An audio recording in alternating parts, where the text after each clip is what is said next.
Sami Jamfie ni suade hunu. And of course, NDC fo nyina ni suade hunu. GoldBod naba. Unim see nya promises from Ato Forsen. Yeah. Say GoldBod ne ba ye sidi no betumi agina. Right. Fem wo kura yesu yi se sidi ni gina ebekɔ fem. And of course ebema ye economy na timi aye stable.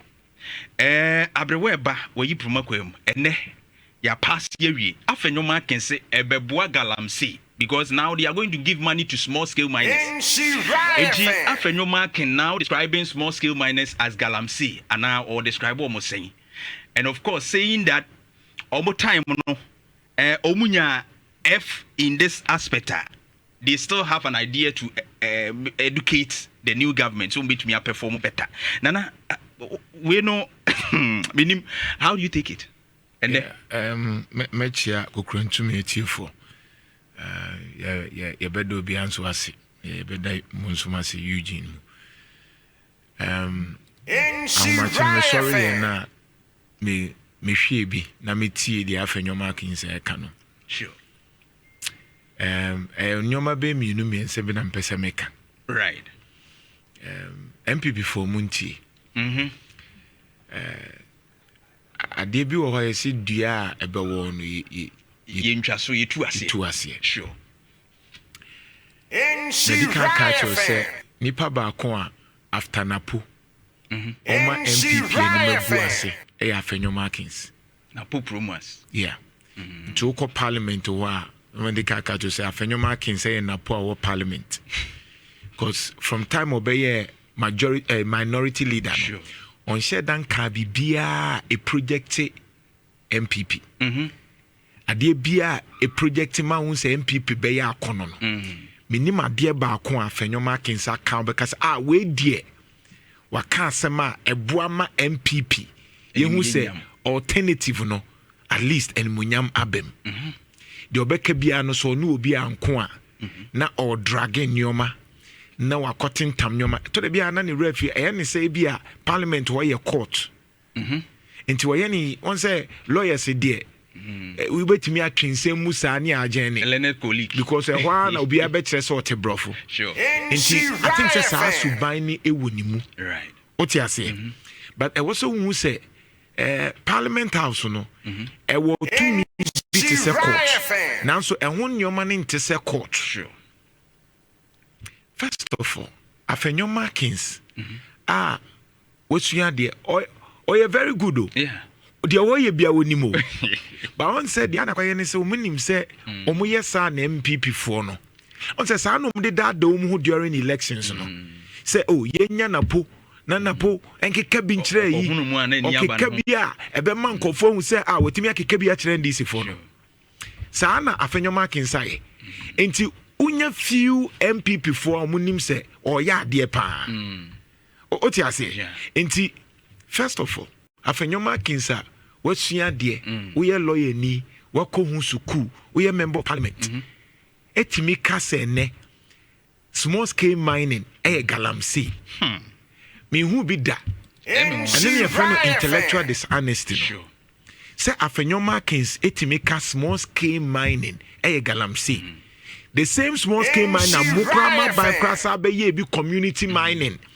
community mining no kra na nkofo hu se eno kra de galamsey kra promas no they were even explaining say small scale nya galamsey they explained to us that small scale mining is not galamsey no man fa nya campaign say small scale mining no omemu ma ye ni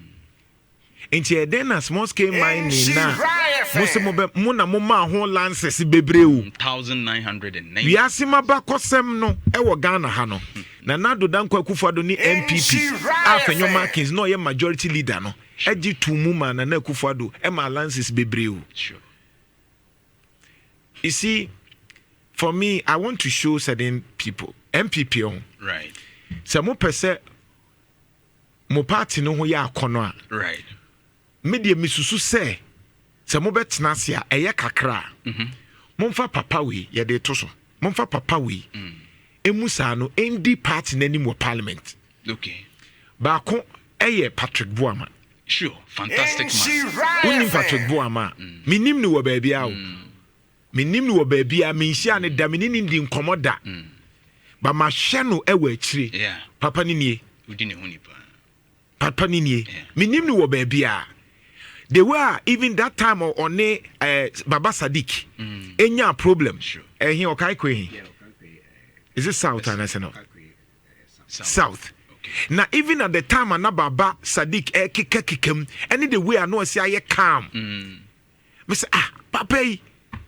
o was akufo suban ni bi sure aha ni suban te se kofo on see a typical MPP we mu na stand for typical MPP antia gentle giant we mu sa no that is a president MPP form mani hwe ho because o kase ye Patrick Boama minim ni wo ba bia o ba ma monitor na say wo mu animunyam ene a o metimi akasa ma MPP animunyam ba animu a ohia no Patrick Boama no ba bia wo bia nyankopon hira no o ka wo ma o mo Kenyan sasem ema MPP wo parliament right de toso mienu miami nipa adutwum yeah and also fantastic man adutwum wo dey imagine say adutwum ana papa we sanko for mienu we ena ekasa as minority leaders back ebi ye chief whip e wo parliament for MPP sure she party no ho ye be ya akono what her more character more charisma so they are more like Chimensa almost said your character that's it ye cool but sure adutwum ye firm Patrick Boama ye very firm sure but adutwum e obi a ya titi no fie e na wasi asua de ye beka se koku ase kurasi ni right but adutwum e obi a ono so ye presidential material for MPP right ono so e wo say whoever comes in because minim say MPP for to aba national executive likely so many do na whoever comes in no e wo so timi esesa Afenyo-Markin ne I'm not done praying sankofo na omuma MP na sansem ya maka minim say MPP foi as usual oh definitely o meyem ye didi matema ya as usual na say we ye hu a Facebook boys ne fu soldiers here come di omu e bi di watema normal enka hwe me ni sanyoma de enka me but me say MPP peso munya akono pa na eyefe na wona na MPP do makoma so no omo sa sorry na 2028 omo yire omo ho na ometimi anya seat ni bebre aka ho a either Patrick Boama anase adutwum omo nsisa leadership ni mu na omo di animu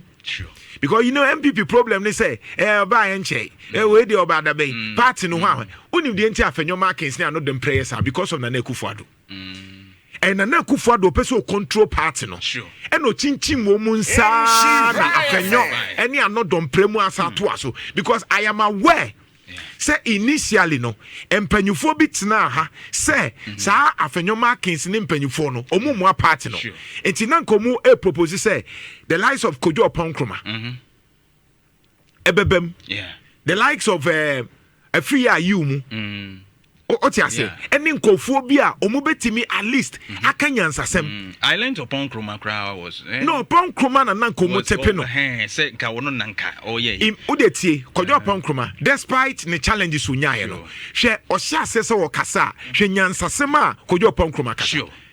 debate ni nyina no opomu a metiomu from MPP side a Kojo upon Kroma ka ho because Kojo upon Kroma one wa ben onim kasa obuade oti ase despite na adwuma na no ye no ye PRO or ye communication officer meboa enti na adwuma na wo se oye oti ase me wode me kotena ho a me ye se adwuma no unto a professional person meaning one or two challenges but me penasem because Kojo Oponkroma enim how to carry himself onim kasa ye onim nyansa kasa otimi debate ye hwe NDC for ne ye ono nkwa na metimi te a very valid point in terms of alternative view what you say in terms of economy and finance no Kojo Oponkroma right intermediate the American say Afenyo-Markin obegu MPP amamo me say ekabiem Afenyo-Markin obegu MPP amamo last one Afenyo-Markin say otwaso say ya MPP ebese gumo intermediate mesre minim say MPP for no muntie me minim say ye de omeye do me ba yen so de obi se wonim bo ayenim hwe ye were chire ha ene ye observe right Afenyo anodom pre ba ko bi so ka ho yesi we jam se ho ahwan akwa ba ko Ahmed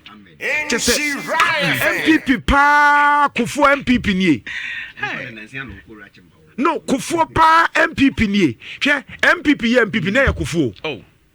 the gentle giant MPP ye MPP no e kufu na ma MPP ye MPP o edubu ahim ba ye omunioma but your ma MPP ye akono no e your man panyin kufu sure your brandy MPP no e your man panyin kufu sure enu nti na MPP ba no people supported because omo feel say MPP there omo here for business sure and the one say businessmen ni nyina akọ NDC because no musu say NDC for nya there we economy ni mu right what you say ye mu bia ye toma akofo no sure it was because of that yeah ye mu bia na supporting na Akufo-Addo in 2012 2016 2020 no ye koto abama no na ye because of that sure ni susu say MPP there omo ya ade e we economy no ene hwe de asi ene NDC aya akono won say NDC aya attractive won say nkofo hye NDC atade yi nkofo ye proud so omo ye NDC for e wa Ashanti region how what you say why e dey na dru ho because Afenyo-Markin sa oye cratch ni timi bie na no kase small scale mining e galamsey wo bra recently ye papa there or handy over mao twenyansa sem o kan o say GoldBod no eye papa pa sure GoldBod je behwe ni yi eye enobo say chemensa o say GoldBod ne papa pa ye mu bi de ntie support GoldBod ne say yetia ene ya baba ye research am ye hu say every year ye wie sika free hako because of illegal sure in terms of gold transactions ye lose sika bebre na banyan nsem no or the board bia ba say gold ni nyina me na mehwe so enti ye mfa ma obia nkototo ne basa basa sure na emom gold no me na meto na wo pese wo tobia bra ha ne betobi no do you know what it means it means say ye mfa gold ni ko Dubai bi ye ton wa ha ne de akogu Bank of Ghana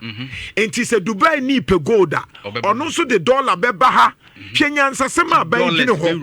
dollar be gura kuro ni as simple as that o se GoldBod ni nye papa na be galamsey because one farmer now my question is gold for oil no ekosi zen and I'm say ka gold for oil no it could have been a fantastic project where instead of so be you so dollar now uni bi no wo gold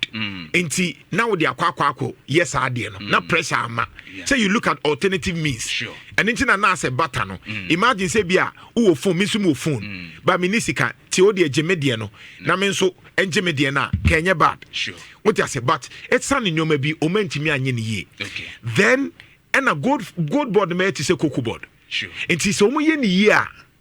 it's as simple as that. What happens? You better gold, no. I buy the better. We hear be a better. As simple as that. When so a problem. Gold ni could dia buy ho. As simple as that. Buy export. It we hear be a better be waha.